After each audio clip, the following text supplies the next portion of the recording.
धुळे जिल्ह्यात तापमानाचा पारा प्रचंड प्रमाणे वाढला असून सध्या टरबूजला मोठ्या प्रमाणात मागणी होत आहे.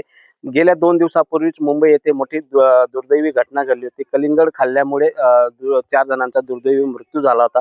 आपल्यासोबत कलिंगड उत्पादक शेतकरी आहेत. आपण त्यांना विचारू नेमकं कलिंगड हे किती दिवसात उत्पादन येतं?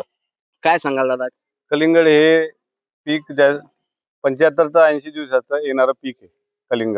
कलिंगड म्हटलं तर त्याला फर्टिलायझर, काही रासायनिक खते असतीलच. परंतु जी मुंबईची बातमी आपण बघतोय टीव्हीवर, ते एका कलिंगडमुळे 4 लोकांचा दुर्दैवी मृत्यू झाला. ते असं होणं चुकीचं वाटतं.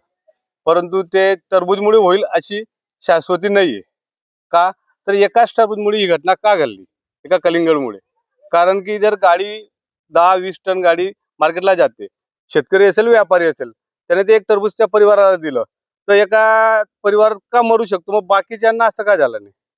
ते बिचारे वारले म्हणून आपण असं म्हणत नाही, पण त्याच्यातला दोष असा असू शकतो की जे टरबूज कलिंगड आपण लागवड करतो शेतात, तर त्याला मधमाशीने जर एक टाका मारला, टोचा मारला मधमाशीने, तरी ते पीक जे राहतं ते फळ खराब होतं.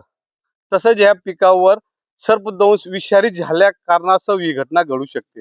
कारण की एकाच परिवारातला एकच कलिंगड खाल्ल्यानंतर मृत्यू होतोय, बाकीच्या लोकांना विषबाधा पण का नाही झाली? आणि असं काही फर्टिलायझर, रासायनिक खते सोडल्याने होत असेल, ही चुकीची आहे. कारण सर्वच गोष्टीत फर्टिलायझर देणं गरजेचं आहे आजच्या मार्केटला.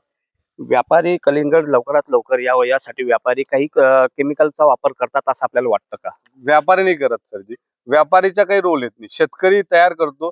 75 ते 80 दिवसामध्ये कलिंगड सर्वकडे मार्केटला, भारतात, महाराष्ट्रात सर्वीकडे ते पीक अवेलेबल होतं 75 दिवसात, 80 दिवसात.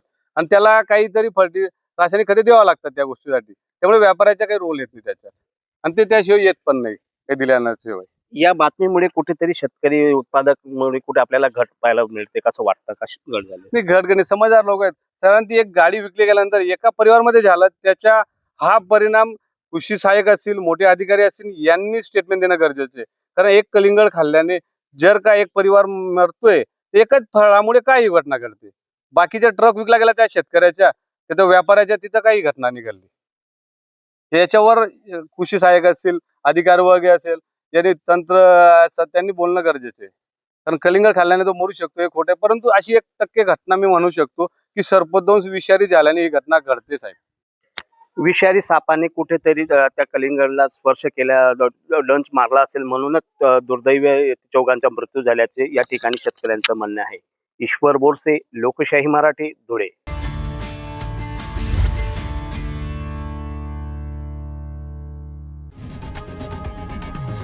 लोकशाही मराठी ऐका, पहा, जागरूक रहा.